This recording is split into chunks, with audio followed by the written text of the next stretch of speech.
Pariwisata. Assalamualaikum warahmatullahi wabarakatuh. Salam, Om Swastiastu. Namo Buddhaya, Salam kebajikan. Selamat pagi Sobat Pariwisata dimanapun Anda berada. Semoga selalu sehat dan dilimpahi kebahagiaan. Di sini aku Dina dari Divisi Pengabdian Masyarakat dan juga partner saya. Saya Ferdian dari Divisi Pengabdian Masyarakat juga. Jadi kali ini kita sedang mengadakan program kerja podcast. Nah, podcast apa ini, Fer? Oke, jadi karena ini podcast perdana, kita mengambil tema community based tourism, teman-teman. Di mana tuh, Kak? Kali ini sudah bisa dilihat ya, kita berada di suasana pedesaan begitu, Fer. Kita di Desa Wisata Grogol. Kenapa tuh, Kak, kita mengambil Desa Wisata Grogol? Nah, kita mengambil Desa Wisata Grogol karena Desa Wisata ini salah satu desa wisata yang populer di Yogyakarta dan juga sudah menduduki posisi tertinggi desa wisata, yaitu maju mandiri begitu, Fer. Jadi Menarik sekali ya, sangat menarik untuk dibahas. kita kulik ya. Nah, sebelum masuk ke acara inti podcast, kalau aku ngomong podcast CBT, jawabannya Istimewa. Oke, kita ulang sekali lagi ya. Podcast CBT Istimewa. Oke, teman-teman semuanya, tentunya kita di sini tidak sendiri ya. Kita sudah ditemani dengan Mbak Esti selaku sekretaris dari Desa Wisata Grogol. Halo Mbak Esti. Oke, jadi karena kita tadi sudah tagline di awal, mari kita perkenalkan tagline kita kepada Mbak Esti. Podcast CBT jawabannya istimewa. Begitu Mbak Esti. Ayo kita ulangi bersama-sama. Podcast CBT Istimewa. Oke, jadi kita sudah berada di Desa Wisata Grogol begitu. Kita penasaran nih Mbak. Kenapa? Karena kita baca di CV juga ya Fer ya. Mbak Esti ini latar belakangnya hostel. Teknik ya. Iya kan nih, jadi kenapa nih bisa terjun ke desa wisata, bisa terjun ke pariwisata begitu Mbak? Mungkin bisa dijelaskan kepada teman-teman gitu. Ya baik, sebelumnya perkenalkan nama saya Eski Nandayani, pakai ST tadi, dan saya biasa dipanggil SB. Saya kebetulan di sini sebagai sekretaris desa wisata, tapi juga sekretaris di Forum Komunikasi Desa Wisata Sleman dan bendahara di Forum Komunikasi dan Desa Wisata dan Pokdamistik. Kenapa saya bisa terjun di pariwisata? Karena Desa Wisata Grogol ini basisnya adalah pemberdayaan masyarakat. Jadi semua bisa ikut bergabung, bisa ikut untuk memastikan Desa Wisata Grogol. Nah, karena saya merasa saya sekarang pengangguran gitu kan, masih dan saya agar ilmu alaman atau apapun itu yang saya ingat bisa membantu kemajuan di Desa Wisata Grogol, terutama dari Kelurahan Margodadi. Ya, yang saya bisa membantu apa saja sebisanya nanti semisal sertifikat saya siap membantu. Salah satunya di sini. Oke, jadi begitu ya perjalanan dari Mbak Esti dari teknik ya Mbak menuju ke pariwisata itu. Teknik lingkungan ya Kak. Nah, tadi mungkin Mbak Esti sudah memperkenalkan diri nih. Sekarang giliran dari Desa Wisata Grogol nih Mbak, boleh diperkenalkan secara singkat. Oke, baik. Wisata Grogol ini terletak di Padepokan Grogol, makanya namanya Desa Wisata Grogol. Kemudian Kelurahan Margodadi, Kapanewon Saikan, dan kita berada di Sleman Barat. Lumayan dekat sih kalau dari Malioboro, paling 2 menit saja. Tapi kalau sama Merapi agak dan ya, kelihatan kok dari sini. Ya, bagus. Dan secara basis kami berbasis alam, budaya, dan pertanian. Karena di Kapanewon Saikan ini termasuk di tata ruang itu lahan hijau, jadi kami banyak tertawa. Ini nanti yang akhirnya akan menjadi potensi dan atraksi yang kami kembangkan. Ya, karena Grogol ini tidak jauh dari pusat kota ya, mungkin teman-teman bisa nih mampirkan Desa Wisata Grogol. Nah, untuk sejarah Desa Wisata Grogol sendiri asal usulnya mungkin, Jadi kami di Padepokan Grogol ini adalah Desa Sendaya saat itu 2001, jadi belum ada desa wisata ya. Desa budaya kami dari bulan 1 sampai 3 diskusi. Biasanya kalau desa budaya itu kan ada event, selesai, event jadian, cetak-cetak, event layang, selesai gitu kan. Nah dari situ akhirnya kami berpikir, sebenarnya sih dari event ini kita bisa meningkatkan perekonomian masyarakat itu secara kontinu. Jadi tontonan ini bisa menghasilkan gitu lah kasarannya gitu. Akhirnya di 2010 kami berinisiatif yuk kita bangun desa wisata. Saat itu memang belum populer, jadi orang ketika dengar desa wisata apa sih itu. Nah dari 2010 ini kami bersakit-sakit, berdarah-darah sampai 2015. Kemudian 2012 kita mulai support oleh Dinas Pariwisata. Kemudian 2014 kami mulai menerima kamu. Walaupun awalnya trial sih gratisan ini, yang coba di trial nih paket komplit kami, paket edukasi kami. Nah setelah itu akhirnya alhamdulillah dari situ kita tambah ada pengunjung mulai tahu di sini ada tempat kunjungan wisata. Walaupun saat itu masih dengan amat sangat sederhana, wahana juga sederhana, di pendidik tidak masih sambil belajar, dan akhirnya sampai sekarang kita berjalan. Jadi Cukup panjang ya. iya, Sejarah. berdarah-darahnya banyak gitu. Oke, Mbak Esti. Jadi mungkin tadi sudah dijelaskan sejarahnya yang cukup panjang ya. Sekarang saya ingin tanya Mbak, terkait dengan atraksi apa sih yang sebenarnya diunggulkan untuk wisatawan nih? Jadi sebelum saya cerita ke atraksi, Kapanewon saya ganti kasih di Kapanewon existing di Sleman, di City.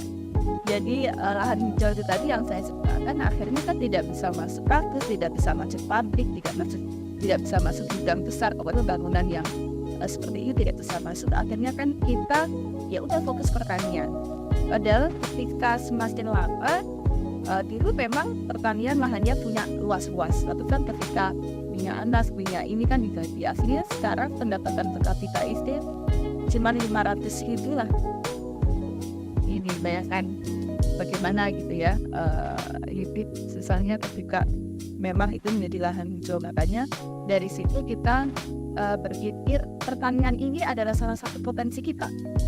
Bagaimana yang asli ini tetap ada, tapi itu juga bisa untuk paket edukasi untuk wisatawan. Akhirnya kita bikinlah paket harmoni. Itu adalah salah satu yang sering kita tawarkan karena ada lahannya, ada warganya yang nanti bisa ngajarin tamu, menjelaskan walaupun masih jahit tetap dari kami. Kemudian kita budaya, kita umumkan juga budaya. Semuanya ambilan itu Pak, gimana ya? Jelaskan aja gitu. Budaya di sini ada gambar itu pasti, tapi di mana-mana kan ada situ nama. Tapi ada juga yang di tempat lain, sepertinya setahu saya memang masih jarang tatah wayang. Jadi ada pengrajin, ada satu sanggar yang beliau turun-temurun dari nenek dia sampai sekarang semua satu rumah dalam. Dan beliau bisa memang pengrajin wayang kulit juga. Jadi di situ ada limbah-limbah dari wayang yang dibuat. Itu nanti akhirnya dibuatlah kayak gazetari semar atau apa nanti aktivitas.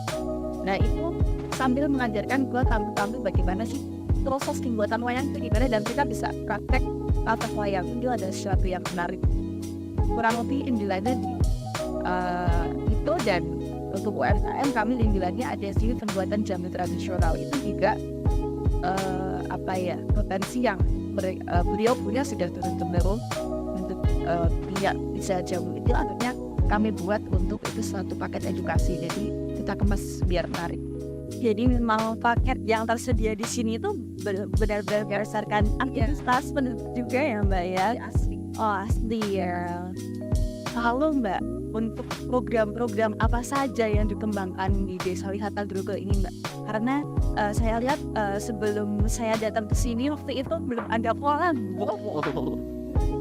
Jadi kami ada program, memang segala sesuatu itu kelembagaan itu harus ada program, apalagi di Desa Wisata ya.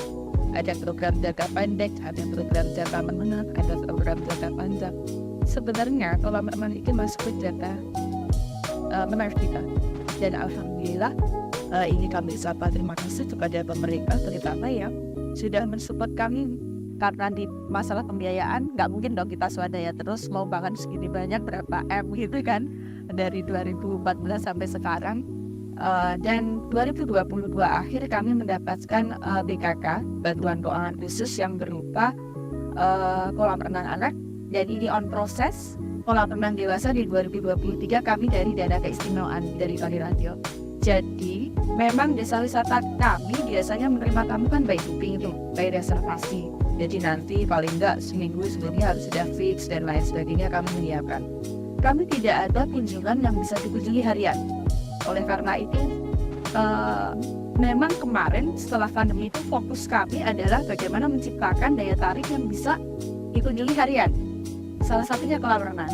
Kan tidak usah booking, tidak usah reservasi, masuk aja bayar tiket bisa berenang. Terus kemudian kalau sudah ada kolam renang kan continuity kamu tiap hari, otomatis nanti UMKM-nya terangkat. Itu adalah salah satu program kami di luar program-program yang lain yang itu masih kita fokuskan di situ.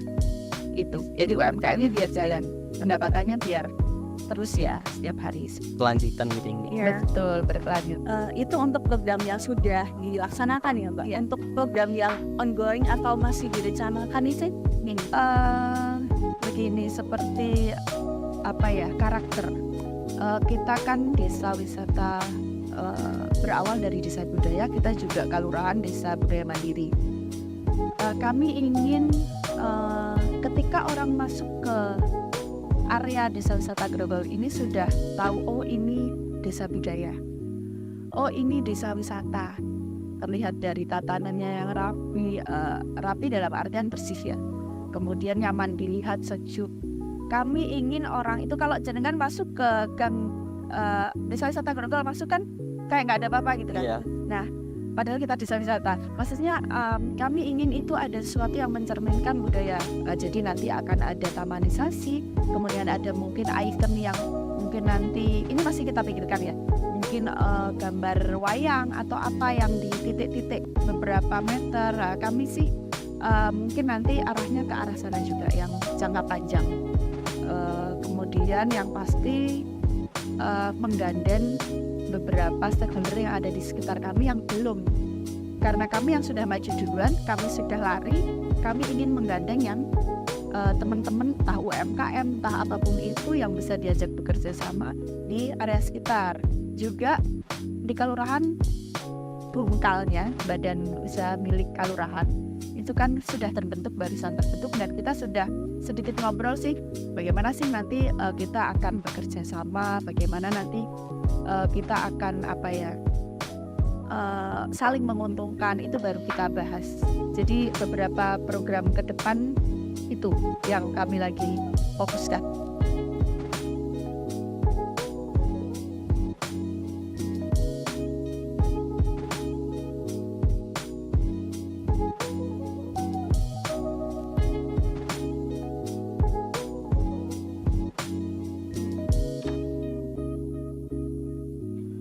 Keterlibatan, oke. Basic tetap pemberdayaan masyarakat. Jadi kita tidak bisa stop, kami cuma butuh segini, kami tidak bisa menerima orang lagi karena ini sudah nggak bisa. Jadi siapapun yang mau gabung, kami malah lebih senang karena otomatis yang terdampak kan banyak, terdampak keuntungannya. Jadi kami mengizinkan semua masyarakat untuk bergabung, akan tetapi kami juga sudah memberikan pengertian dari awal ke teman-teman bahwa ketika bergabung tahu kapasitas masing-masing. Maksudnya sudah tahu nih, oh aku sudah tua, aku sudah tidak layak untuk menggait. Otomatis nanti misal di kebersihan, misal di persiapan, kan kita persiapan sore ada persiapan, apalagi kita kalau yang mempergunakan di camping ground, area outbound, ada air banyak, itu kami selalu ganti tiap hari. Jadi itu kan pekerjaan juga untuk mereka. Ada yang bagian kuras kolam, ada yang bagian nyapu jalan. Nanti jalan yang blok ini sampai ini, nanti siapa, blok ini sampai ini siapa. Kemudian ibu-ibu daripada ngerumpi di rumah gitu kan, bantuin masak di dapur, UMKM-nya jalan juga. Seperti itu. Jadi kita tidak membatasi, semua boleh gabung asalkan tidak memaksakan. Ketika kemampuan Anda segini, ya Anda di sini. Kalau Anda mau naik kelas, Anda harus berusaha lebih, seperti itu kurang lebihnya. Jadi mungkin terbuka. Betul, iya. Yang aktif loh ya, aktif terjun langsung hampir 50 orang loh. Bayangkan mengelola orang segitu banyak gitu kan, pusing loh Mbak. Iya, tapi senang sih ketika dampak ekonominya itu terasa untuk teman-teman, itu sudah merupakan kepuasan untuk kami. Iya. Tadi sempat disinggung dampak ekonominya Mbak, mungkin dampak ekonominya di kehidupan masyarakat seperti apa Mbak? Jadi kalau yang terjun langsung yang hampir 50-40 sekian orang tadi, dari yang simbah-simbah, yang ompong rambut putih sampai yang kaulah muda, itu yang terjun langsung kan tidak semua langsung tiap hari turun. Kadang ada yang bekerja shift apa, dia bisanya hari apa kayak gitu. Jadi kan rata-rata yang datang tiap ada tamu itu kisaran 30-an ya. Nah itu bergantian. Dan ritmenya seperti itu. Mereka sudah berjalan dengan ritme itu sudah lama, jadi mereka maklum gitu. Dan dampak langsung ya itu, nanti kalau kan desa wisata begini, ada yang gajiannya honornya itu tiap ada tamu, ada yang honornya seminggu sekali biar menumpuk, ada juga yang sebulan sekali. Itu tergantung dari pengelolaan masing-masing desa wisata, kesepakatan ya, karena itu pemberdayaan masyarakat. Kalau di desa wisata Grogol ini tiap ada tamu ya amplopan gitu kan, dapat honor. Ketika tamunya ada 3 rombongan, nanti ya ada 3 honor gitu, ada 3 amplop gitu. Tergantung beliau ikut bisa menghandle di yang mana, ditugaskan di yang mana gitu kan. Jadi itu yang dampak langsung. Dampak secara tidak langsung itu banyak sekali. Jadi mulai dari toko kelontong yang akhirnya laku, toko sayur yang akhirnya dipesenin. Kita sih memudayakan kalau pesen sayuran, pesen ayam, pesen ikan, pesen apa ya di masyarakat sekitar gitu, yang dekat-dekat sini dulu. Kecuali di sini tidak ada, baru kita agak jauh. Itu jalan, kemudian otomatis yang cateringnya digilir, kemudian rumah-rumah yang digunakan untuk misal untuk buat wayang suket, bikin jamu, bikin damel, ada beberapa sandal yang kemudian bergantian, itu kan mendapatkan dampak juga. Dan yang pasti dampak tidak langsung yang sekarang mulai dirasakan oleh masyarakat adalah ketika ada event apapun, ada kegiatan apapun di masyarakat, itu kami pasti support. Misal 17-an kami kasih door prize-nya sepeda, misal trennya sepeda kan, kita kasih sepeda, nanti kita sumbang konsumsi, nanti ada pengecoran jalan, misal dari BKK dapat pengecoran jalan, kan yang kerja bakti itu 30 orang harus ngasih makan, itu kita support kayak gitu, seperti itu. Kemudian sound system, ada yang hajatan, ada yang lelayu, kalau mau pakai aja gratis, kita tidak menentukan tarif, yang penting soundman-nya ini dirawat gitu, dikasih makan, dikasih apa. Kalaupun seandainya mau ngasih uang kas, kami terima juga, tapi kami tidak menentukan. Nah, dampak-dampak seperti itu kan yang akhirnya orang-orang, oh iya, desa wisata ini ternyata kita ikut merasakan walaupun tidak secara langsung. Dan itu akhirnya mengurangi, namanya orang pasti ada pro kontra.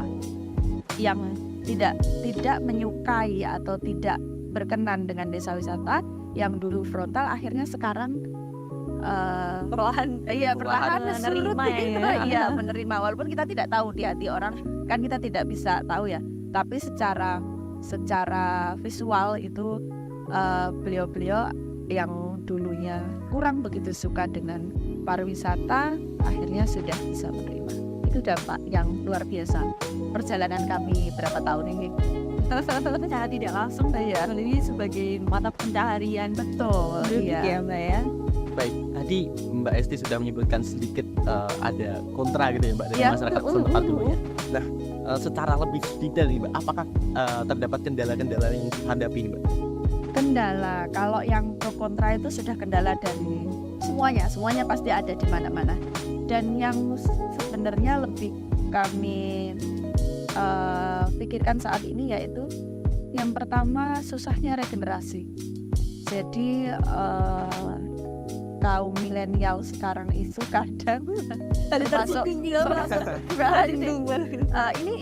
pesan juga loh buat kalian. Jadi begini, kadang ketika sudah asik bekerja, yang sudah selesai kuliah kemudian bekerja, kemudian yang masih asik kuliah fokus otomatis padat jadwalnya, belum lagi ada kegiatan di kampus, organisasi macam-macam, kadang melupakan yang di rumah gitu. desanya. Nah itulah yang kendala kita, bagaimana susahnya untuk regenerasi. Jadi kadang digital marketing nih ada timnya 6 orang, tapi ternyata Mbak saya ada ini, saya ada kegiatan ini, jadi Kayaknya kurang menyisihkan waktu. Iya. Dan itu sebenarnya terjadi di banyak desa wisata. Itu ya kita tidak memaksakan sih, itu tidak bisa memaksakan ya.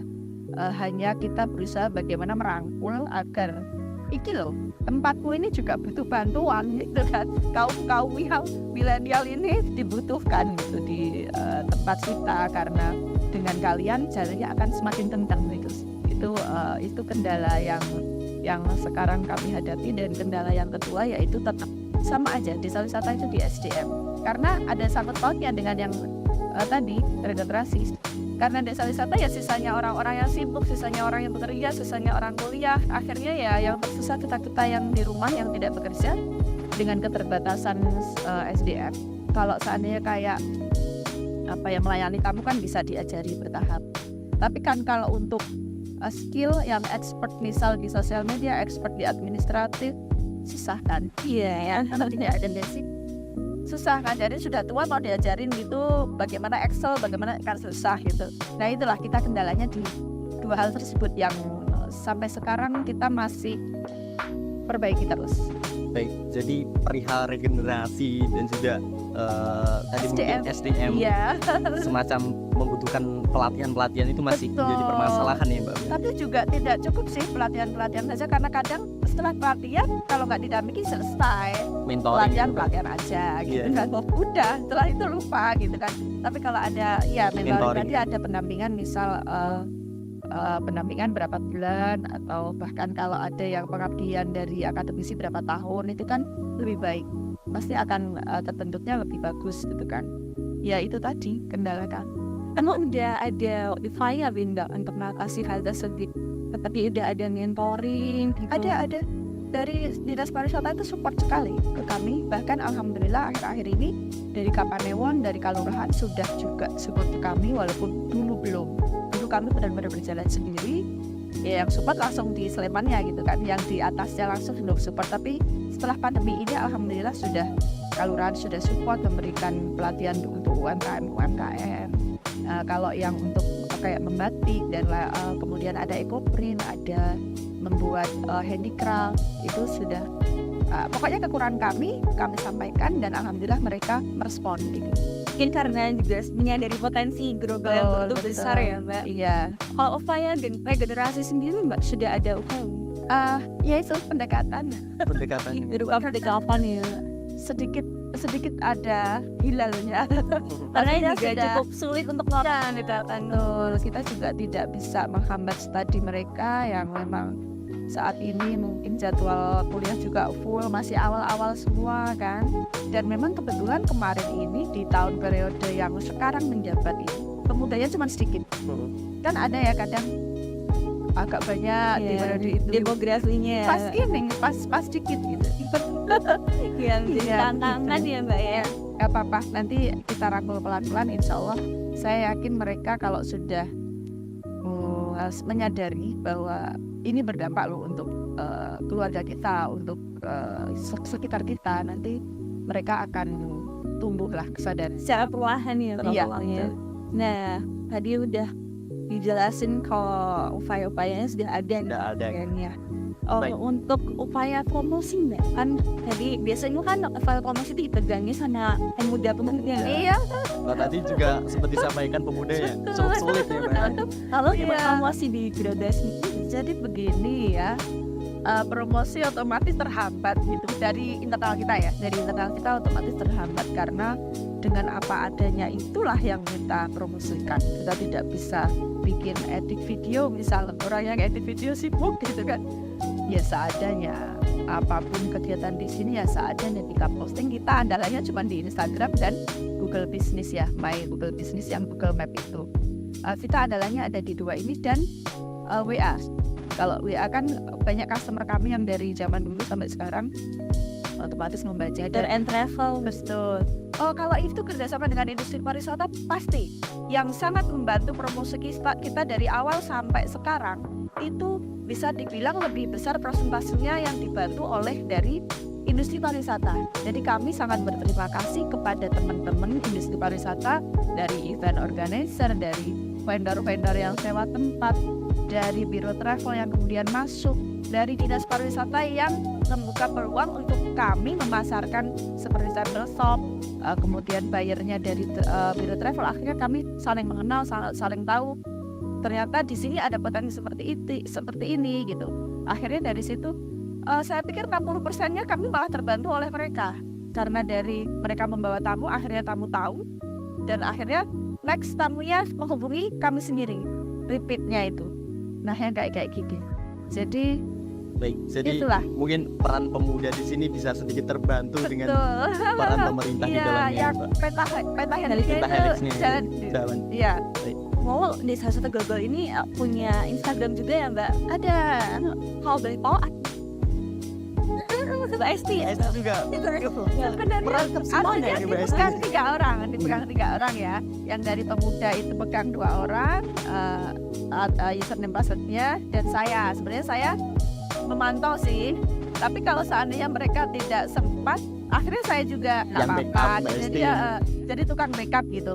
Jadi biar tidak kesannya hangabai, semuanya dipegang gitu kan. Jadi yang 2 orang ini tetap jalan dengan timnya, tapi ketika mereka tidak bisa, ketika bisa saya posting seperti itu, gantian sih, 50-50. Iya, tapi ya Iya, dia harus ada Mbak Esti yang backup ya. harus ada yang ya memantau ya. Iya, sekali Mbak. Nah, mungkin tadi sudah disebutkan beberapa mitra seperti dinas pariwisata begitu Mbak. Nah, setelah perjalanan selama ini tuh mitra apa saja yang sudah digandeng oleh Desa Wisata Grogol? Iya. Yang pertama dinas terkait. Ada dinas pariwisata, ada DLH untuk konservasi, ada juga perindustrian untuk UMKM-nya, banyak dinas yang masuk. Kemudian terutama dinas pariwisata ini kami sangat berterima kasih. Kemudian dari industri pariwisata tadi ada KIPI, ada Asista, ada HPI dan lain-lain. Itu kita sudah bekerja sama juga, dibantu sekali. Tadi yang kayak kadang review untuk paketku ini kurang ini loh, kayak gitu juga. Itu Untuk membantu memberikan sekali. feedback juga. Iya, setelah mereka di sini, Mbak, kemarin itu sudah puas tamunya, cuman kurangnya di sini loh. Kayak gitu kan kita butuh ya, dengan promosi tadi secara tidak langsung. Kemudian ada juga dari akademisi, jadi kayak dari teman-teman itu bantu kayak gini, ini bantu banget kami promosi. Kemudian ada juga pendampingan di digital marketing, kami ada bekerja sama dengan beberapa kampus. Ada juga kalau ada pertukaran pelajar dibawa ke sini live-in-nya, otomatis dari luar negeri tamunya biasanya dari mancanegara. Kemudian ada juga dari kampus yang misal KKN atau magang, kemudian dari kampusnya di mancanegara itu menginginkan kehidupan yang bagaimana sih masyarakat Indonesia itu, apalagi di Jogja gitu, biasanya dibawa juga ke kami seperti itu. Ya rezekinya kalau kami nggak tahu, kalau kadang ke desa wisata lain juga gitu kan. Nah itu yang dari akademisi. Kemudian yang belum itu pendampingan, siapa tahu nanti dari teman-teman mau mendampingin kami gitu. Jadi peluang kan. Oke, jadi tentunya peran mitra itu sangat penting Sangat untuk penting. di desa wisata Iya. ya Mbak ya.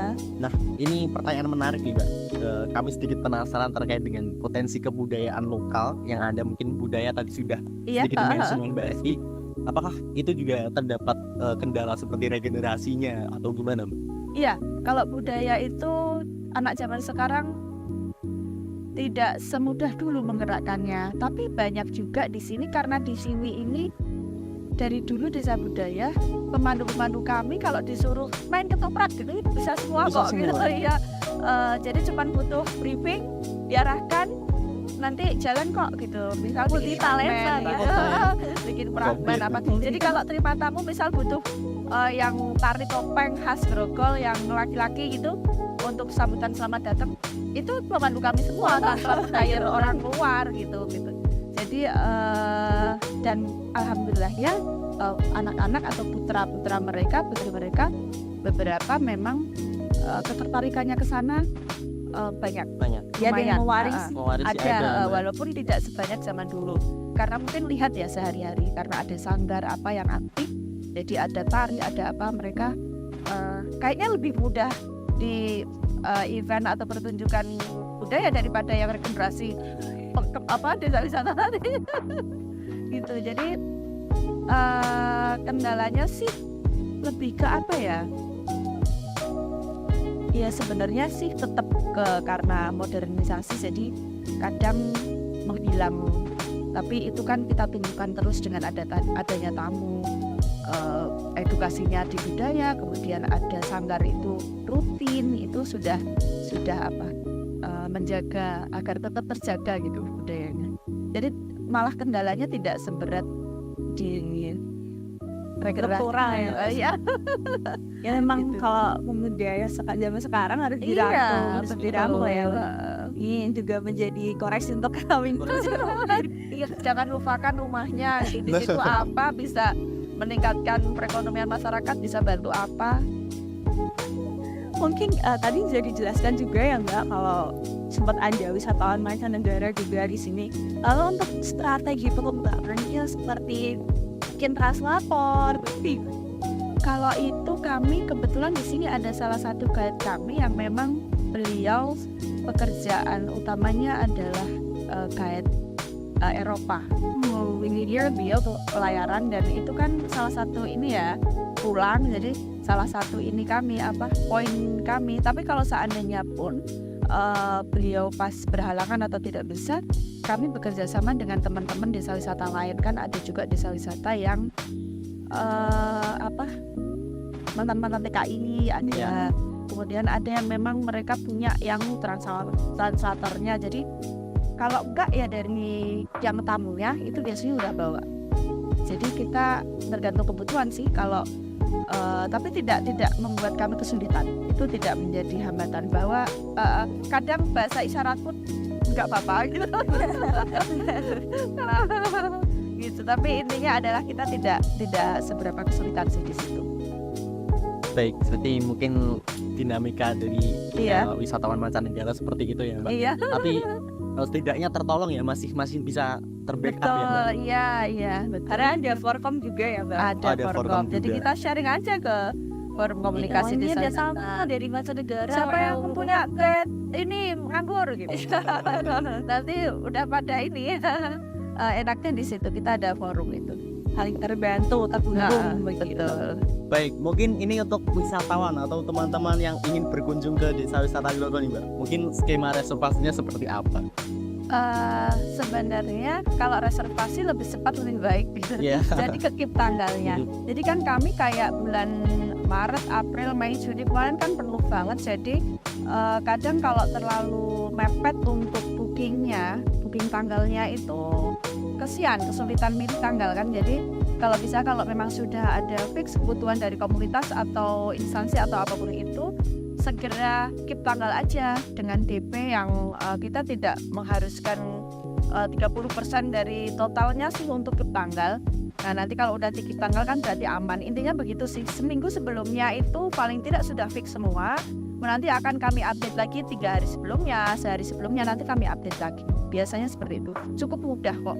Yang penting paketnya sudah tahu yang mau diambil apa, kemudian mau outbound atau mau farm trip atau mau edukasi apa, kayak gitu sih.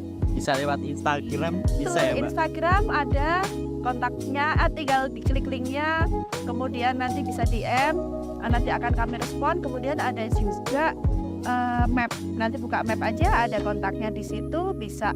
Kalau chat di situ sih kadang slow respon ya, mending langsung di nomor WA-nya aja. Itu sih yang paling mudah. Nah untuk reservasi juga diperlukan untuk waktu-waktu tertentu gitu ya Mbak, peak season terutama ya Mbak. Karena nanti kalau nggak dapet tanggal kemudian bingung cari tanggalnya, kasihan juga. Mungkin bisa juga datang secara langsung untuk menikmati kolam renang. Iya. Tapi tidak include paket outbound ya. Tidak. Jadi kalau kolam renang nanti terpisah. Cuman ada harga spesial ketika terusan. Jadi ketika sudah mengambil paket dan kemudian selesai, kadang kan pada istirahat, makan sambil nunggu check out, biasanya kadang pada main air. Free time-nya itu ya? Iya, gitu boleh, gitu seperti itu. Oke, mungkin untuk pertanyaan sebagai gong gitu, paling masterpiece. Apa itu? Saya melihat sih itu. Harapan ke depannya untuk desa wisata Grogol ini seperti Harapan itu sama sih semuanya pasti ketika membuat suatu desa wisata atau semacam itu kan harapannya pasti lebih maju, lebih bagus, berkembang, kemudian berkembangnya pesat gitu kan, kemudian dikenal, kemudian pelayanannya bagus, kemudian tamunya banyak, dan kemudian ketika tamunya banyak kan semuanya senang ya gitu. Tapi dari awal kami merintis sampai sekarang tujuan utama kami tetap sama, meningkatkan perekonomian masyarakat, khususnya di Padukuhan Grogol dan Kadipiro karena dua padukuhan ya yang tergabung. Kemudian di Kelurahan Margodadi dan Kapanewon Segen, sebagaimana yang saya ceritakan tadi, menjadi Kapanewon termiskin gitu. Harapannya dari pariwisata dan diawali dari Grogol ini yang sudah berjalan duluan itu bisa lebih mengangkat perekonomian masyarakat.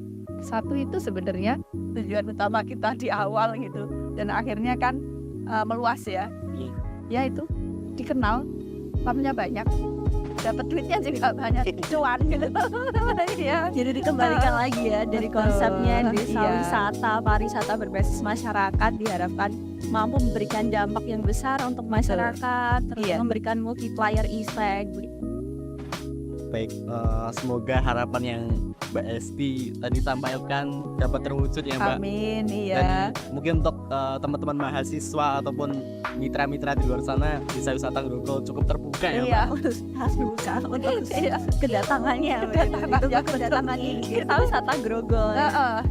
Berikan dampak untuk kami, Iya. masukan gitu. Eh, Iya. Dan mungkin pertanyaan tadi sekaligus mengakhiri podcast kali ini ya teman-teman. Sangat membuka wawasan kita. Podcast kali ini kita sudah mengetahui bagaimana perjalanan dari desa wisata Grogol dan juga dinamika pengelolaan yang ada di dalamnya. Oke, mungkin teman-teman di luar sana jangan lupa untuk mengunjungi desa wisata Grogol ya. Langsung saja reservasi nanti di Instagram ataupun bisa langsung datang ke desa wisata Grogol sendiri.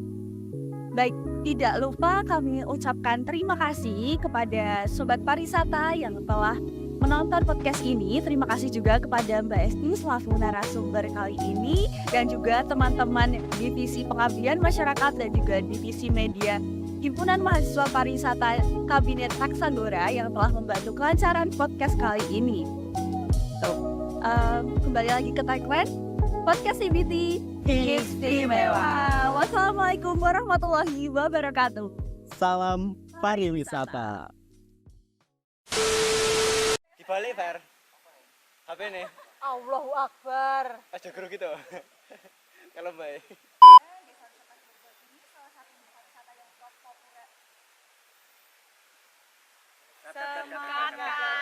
Semangat. Ya apa-apa. 5, 4.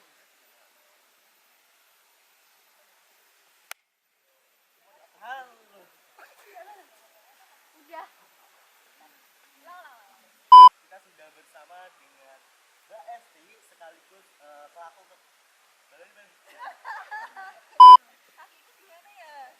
Gini aja. Nggak apa-apa gitu aja. Gini kayak Aukarin tuh loh. Yang nah. Kayaknya arahnya ke sana deh. Jelek banget ya. Ke dalam nggak? Halo Mbak Esti.